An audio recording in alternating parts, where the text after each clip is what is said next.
Welcome to Life Recovery Today, brought to you by New Life. If you're feeling stuck in addiction, grief, anxiety, or broken relationships, you're not alone. Over the next half hour, you'll discover practical tools and biblical truth from the 12 steps of life recovery, designed to help you heal, grow, and thrive. Because recovery isn't just about what you're giving up, it's about who you're becoming. Whether you're new to recovery or looking to go deeper, we have resources to guide you. Bibles, workbooks, devotionals, and real stories of transformation. You can start your journey today on your own, in a group, or through your church. Visit newlife.com or call 1-800-NEW-LIFE to take the next step. This is your time for healing, hope, and freedom. This is Life Recovery Today. Hi there, Steve Arterburn here. Welcome to Life Recovery Today. You are watching our 101st, it's the program that I never dreamed we'd have, 101 programs. We celebrated the 100th program last time. Now we're also celebrating something else, and that is the 30th anniversary of the Life Recovery Bible. And you know, this Bible, it really helps you on this process of recovery that is so personal, but it's also so very spiritual. And you know, life recovery is a biblical approach to the 12 steps. And what we're doing is that we're bringing spiritual principles into the focus, and we're hoping to make them alive for you. And that produces a transformational life for all of us. Now, we're not trying to put the Bible into recovery. We're trying to bring recovery back to the Bible where it began. AA, it really began out of the Oxford groups.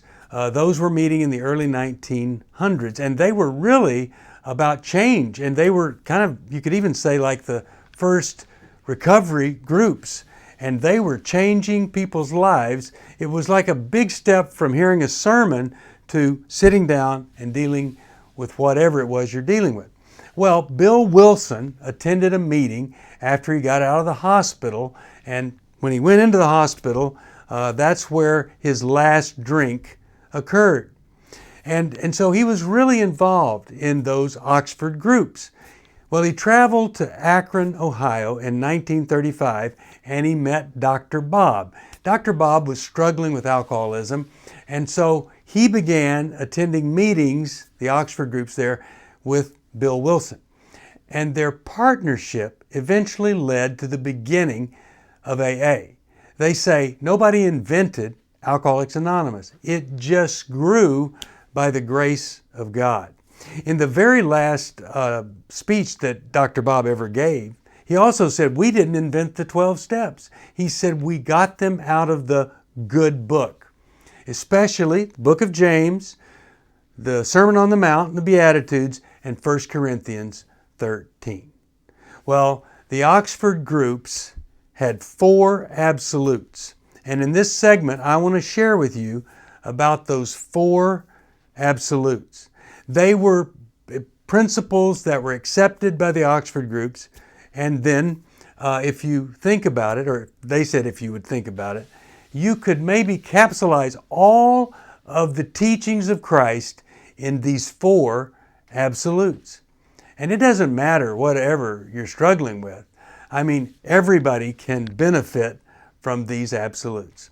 So I did a video on them, and I hope it's going to be helpful. And as you hear these, I would just ask you to ask yourself, do I abide by these 4 absolutes in my life? Are they real, or am I falling short in any area? And if I am, how about I talk to somebody and admit it? I open up and share, and then I begin doing something about that particular absolute. Because you know what? We can all get better. And sometimes when we don't get better, it's just more shame upon ourselves. And that's what we're going to look at in the second segment. But for now, here are the 4 absolutes out of the Oxford groups. I hope that you can apply these to your life. I want to talk to you about the 4 absolutes. These four absolutes, well, they came out of the teachings from the Oxford groups, and those groups, that's where Bill Wilson and Dr. Bob got their start, and some of the principles, many of the principles from AA began there, very consistent. But in the Oxford groups, they had these four absolutes, and there was a belief that if you took all of the teachings of Christ, you could boil them down and they would fall into these four truths. They were absolutely true. And so here they are. First would be absolute honesty. And second, absolute purity, absolute unselfishness, and absolute love. So let's start by talking about absolute honesty. Honesty is really difficult. It's one thing to always tell the truth, but not all the truth. And it's another thing to tell all the truth and tell everything and it all be known. When they ask a politician, they said, so we'd like for you to tell the truth, the whole truth, and nothing but the truth. He gave 3 different answers. Now that's a horrible joke, I know, but we can hedge so easily on truth and being honest. It isn't easy to be honest, but when we are honest, we can maintain an intimacy that simply will never ever be there if we don't have that honesty. Look at this scripture, John 8:44 is really clear. It says that Satan is the father of lies. And one of the things that dishonesty does is it destroys intimacy with God and intimacy with other people. If you want to be intimate, there has to be a mutuality with other people. And the minute that you are dishonest, you now have some power, or you think you do, or a sense of control of some information that the other doesn't have. And it completely wipes out what you would call mutuality. So I think it's important for people to maybe write down on a piece of paper, honestly, how you view yourself, how you score on being the authentic and real and revealing person in an honest way. Second thing is purity. Now, purity is like pregnancy. You can't be a little bit pregnant. You either are or you aren't, and you can't be a little bit pure. You either are or you aren't. Jesus said, it's not what goes into your body that defiles you. You're defiled by what comes from your heart. And another way to look at this is, purity comes from everything within the heart, but also our mind, our thought life. We need to be regularly weeding out the impure thoughts and finding ways to keep ourselves pure in heart and mind and soul and spirit. But purity just doesn't have any place for pornography, for lust, for greed, any of the sins of the heart. They're not there.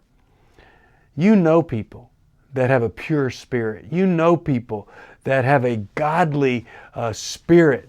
And you know people that when you think of them, their motives are pure. Their actions are pure. They're not perfect, but they have this purity that is so valued. And especially when it comes to our sexual life, the private sexual life in our mind and heart, purity is so valuable for us to maintain. The third of the absolutes is unselfishness. And of course, in this world, we're all about self and how much money we can make and how much we can get for ourselves. And there is so much entitlement that's being taught to our kids and being absorbed by our kids that it's no wonder that they expect everything to be for them and about them. Just this morning, I was telling Amelia, who came down the stairs just looking great, I said, Amelia, you must accept that not everybody is going to be as fascinated with you as we are. We just like to see you come down the stairs. And we joke about it, but we're joking about it because we like to talk about it. That this is not the real world where parents just, love everything that you do. And, we just even like to hear you breathe. And you're probably going to marry somebody at some point. Even your breathing's going to irritate them at some point or another. So we're trying to be realistic. But we want to get out of ourselves and into other people. And that's the life that is the rewarding life, when we just cannot help but reach out and help other folks and be all about their best interest. And then the fourth absolute is absolute love. And love is, well, you can't do it perfectly, because only God can love perfectly. But love really is an action, and it comes from a heart of love for others. And I think if we broke down what is love made of, well, first of all, it's made of acceptance. You're accepting someone as they are if you love them. And love is about encouragement. So you're accepting them and you're encouraging them to become the best of everything that they are. And there's a connection, some kind of, you could call it magical magnetism maybe, that brings you to that person with love. Now, we say we love all people. We love people that hurt us and all that kind of stuff. But this love of the people that we know, and this love for people that are imperfect or maybe have caused us some pain, this love can only come from the supernatural power of the Holy Spirit. If you look at 1 Corinthians 13, 4 through 7, the love chapter, just let me read it again. You've heard it so many times, but it says, love is patient and kind, not jealous. It's not boastful or proud or rude. It doesn't demand its own way. Now, a narcissist is a person that isn't patient or kind. A narcissist is jealous and boastful and very proud and very rude. Why? Because they're so hurt inside. This narcissism is protecting them. They don't love themselves. It looks like it, but it's all a front. It's a survival strategy that isn't very good. It says, love doesn't demand its own way. It's not irritable. It doesn't keep a record of wrongdoings. It doesn't rejoice about injustice, but rejoices when truth wins out. Love never gives up, never loses faith. It's always hopeful and endures through every circumstance. That's what love is. I think the greatest thing about love is that it is enduring. One of the things that I have tried to convince my kids is there's no reason to rebel and see how far our love will stretch. Because I'm just going to tell you, you can never, ever, ever leave our love. We're going to love you no matter what. We'll love you in prison. We'll love you wherever you are. We're going to love you.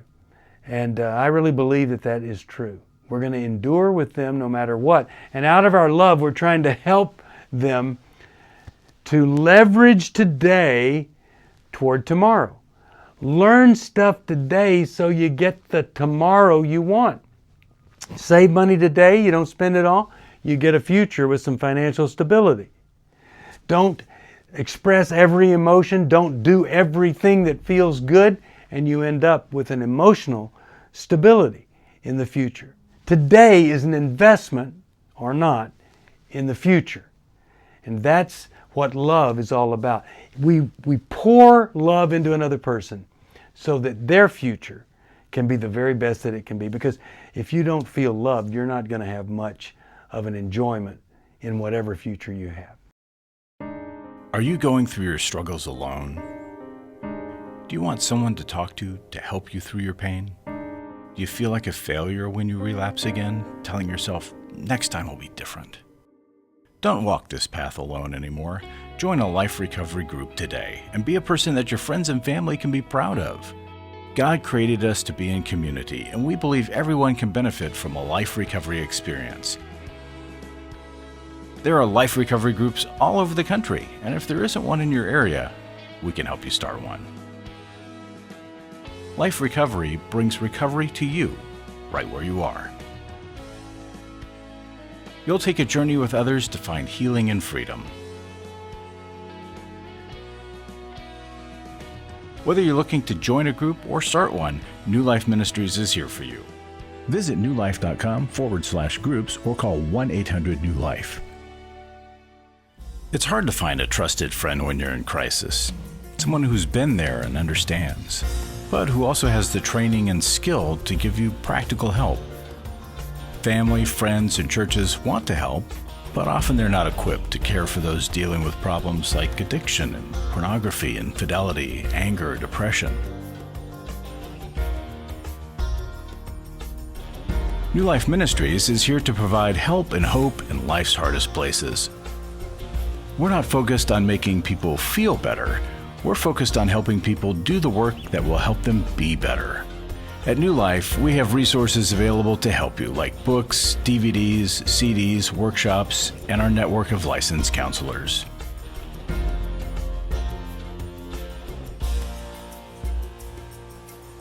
If you need help, call 1-800-NEW-LIFE and begin your new life today.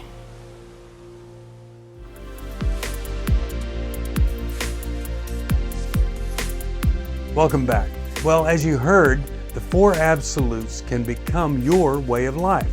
I mean, they can change the way you're living in a relationship, the way you work, change your leisure time, literally your whole life. And as you practice these, you'll see the impact on your recovery journey. Now, in this next segment, I'm going to talk about shame.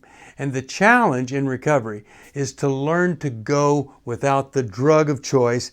And if you relapse, that occurs often, then you're going to feel bad and feel shame. But I want to provide some insight on how to deal with the shame whenever the compulsive addiction just doesn't magically go away. I don't want you living in shame, neither does God. Here's my segment on shame. And we're going deeper into shame. Not that we want you to have more shame, we want you to have less of it. A lot of times, people don't deal with the shame because it's so painful to go back and deal with the source of it. Well, I want to talk to you about some shame that has nothing to do with the past. I mean, it could a little bit, but it has to do with today. Now, we all know that we can be so obsessed with something that it ends up causing us to have a compulsive behavior as a result. For instance, if I am obsessed, just can't get it. If I'm obsessed with inferiority, it could be because of shame, and I'm just thinking I'm the worst person ever, then you know what I might do? Of course, I don't really realize that's what's fueling it. I might become a workaholic to prove that I'm not bad. I might think if I could earn a bunch of money, if I could succeed, it would overcome that. So I become a compulsive workaholic. It happens all the time. But here's something else that happens. We go along in life and we discover there's this thing called mood alteration. Some people, they take a drink and, they relax a little bit, enjoy it, it's great flavor, they adapt to it, have some buddies over, a couple of beers, no big deal. Other people, they drink so much alcohol, they have such a high tolerance, they get addicted to it. Now, if I shoot heroin in my veins, I will be addicted to heroin if I do that a couple of times. If I have a couple of drinks, I'm not going to be addicted to alcohol. Now, this is something a lot of people, if you're in a faith or a denomination that thinks nobody should ever drink, well, there is drinking in the Bible. In fact, Paul told Timothy, why don't you take a couple of drinks there, buddy, for that stomach of yours. Now, he wasn't talking about grape juice. He was talking about wine that had alcohol that would actually kind of settle Timothy's stomach. So I don't drink myself, but I don't think it's evil for people to drink. But some people have, you could call it a gift, but it's really a curse. And your tolerance is so high that you can drink so much that you could get addicted to it. The other day on the radio program, I asked a guy, I always like to ask people, so when you were drinking, how much could you drink? He said 6. I said, well, 6 beers? That's not much. No, 6 six-packs in a day. 36 beers in one day. Now look, I'm telling you something. Most people, you would get so sick, or you would be so drunk, or you'd fall asleep. Not this guy. He's functioning well, but he has an addiction problem. And once we get the addiction, whether it's from a drug and doesn't take much, or from alcohol, takes a lot, we end up in a cycle. And here's what happens.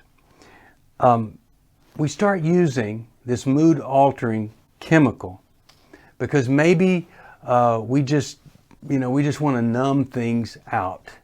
Life's been so difficult. And then we get hooked on it. And you get hooked, and then you start to look at yourself and go, look at this, look at my life, look at what I've done. And now the shame starts to set in. And so you really think you're an outcast. You reject yourself. You don't like yourself, and other people don't like being around you when you're using either. So guess what? You kind of separate yourself from other people. You get disconnected or distant. And in your isolation, you don't learn the nuances of talking, sharing, being in a healthy relationship. So what does that do? It causes you to feel like an outcast, like you're not part of what everybody else is a part of. And so you kind of behave in strange ways. People go, what's the matter with him? He's kind of weird. And then you do inappropriate things. You don't have good boundaries. You don't care about other people. You kind of have a self-obsessed, always the center of attention, always blundering, always the problem. So what do?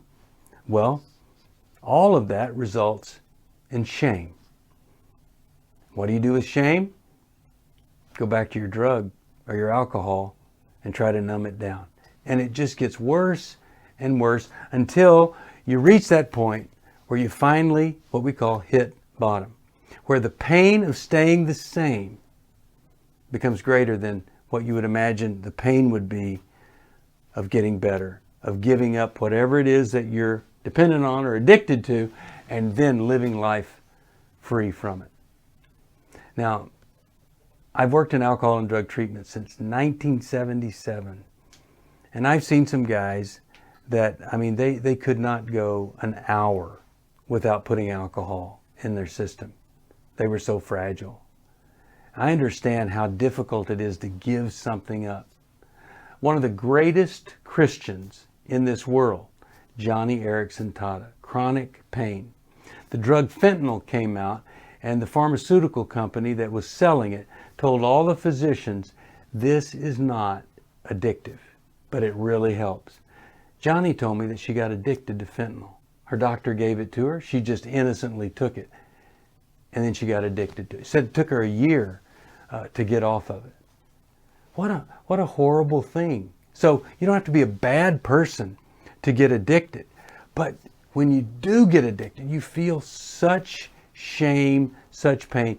You have to reach this point where you say, I've got to stop. And here's the good news. When I recover, I don't bring the shame along with me.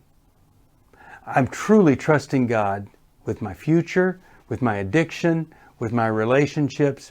And if I work those 12 steps, eventually I'm going to make it right with every person that I've harmed. And I'm going to stay current. And when I mess up, I'm going to admit it. And I'm going to continue to stay right with every person. That's the gift of recovery. It's the opposite of living in shame. So I would just say to you, if you're watching this and you have somehow, whether innocently or on purpose or whatever, you've gotten yourself addicted to something, or it's habitual, or it's a compulsive behavior, it could be fueled by the shame. If you'll call us, we'll help you. We'll tell you what you can do. We can find a meeting for you. Or if it's sexual addiction, you can go to Every Man's Battle. But we've been dealing with this for 32 years. We've been around as New Life, and we've been taking a lot of 800 number phone calls. You could be the next 1-800-NEW-LIFE. I realize when you go to make a phone call for help, the phone, little bitty tiny cell phone, weighs about 400 pounds. You pick it up and you call us, and you will not regret it. Welcome back. Well, the way I view shame today, which when I did that video, it wasn't even a reality. It's the COVID of the soul. It eats away at all the good stuff, destroys all the good stuff. You don't know where you're going to land or end up, and we've got to get rid of that shame virus. Now, if shame is an issue for you, every recovery program that I've ever been a part of that program, maybe even a central element, was removing shame from my life. The final removal of that shame came when I heard Chuck Swindoll say, "Your past just ended 1 second ago, so why would you live in it?" Wow, why would you? If you need some more help with shame that is just so difficult to get rid of, Healing is a Choice is a great shame remover. A lot of people have made 10 choices, and it really does help all they do in recovery. Another great resource is this devotional, 100 Days of Healing. You can't fully heal and transform if you're focused on all of the shame. Here's probably the most valuable resource that we've ever developed along with the Life Recovery Bible, and it's the Life Recovery Journey. 4 Bible studies on every step. And this is a transformational book that takes all of the steps. Everything we say about the steps is right out of Scripture, and it can change the way you view yourself and certainly other people and the future. Then that Life Recovery workbook can also be a shame remover, and maybe the other workbook that might do the most in relieving shame is the grief workbook. Maybe you're still feeling shame because you haven't fully grieved the loss or the loss of who you thought you were, and you're left with all of that residual shame. Don't forget the 12 gifts and the 12 laws of life recovery. I think they're as important as those 4 absolutes. Now, all of these products are available at 1-800-NEW-LIFE. And be sure, if you've got a Life Recovery Bible, that it's the 2nd edition of Life Recovery, because we made some great changes. Some of the work from my wife is put in this 2nd edition, and it's more helpful than ever. No matter what edition you have, the pages are the same. If you say turn to page 80, it's the same material, whatever edition that you have. God bless you. Thanks for joining me for 101, and I hope and pray that this is going to be the beginning of a shame-free life. Thanks for joining us for Life Recovery Today, where we believe your past doesn't have to define your future. If you're ready to take the next step, we're here to help with Bibles, workbooks, devotionals, and more. Visit newlife.com or call 1-800-NEW-LIFE. Your journey to healing and freedom can start right now. Until next time, stay hopeful, stay courageous, and keep moving forward.